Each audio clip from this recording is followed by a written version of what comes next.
Bawasan ang hindi kailangang paggamit ng enerhiya tulad ng pag-carpooling, bisikleta, at pwedeng ayusin ang schedule ng lakad.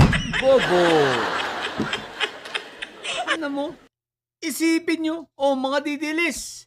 Yung ano daw, wag daw kayong nagbibisikleta at nakakaano daw yun, nakaka-apekto sa energy.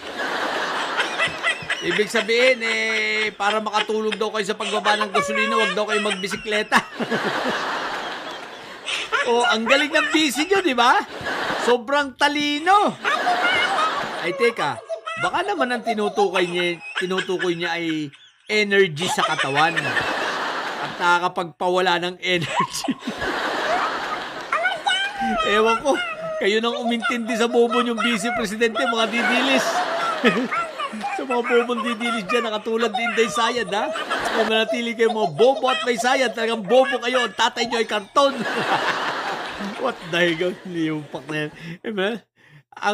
Ang bobo at may sayad, ay laging high blood. Nalilimutan na bobo na pati ako. Bye!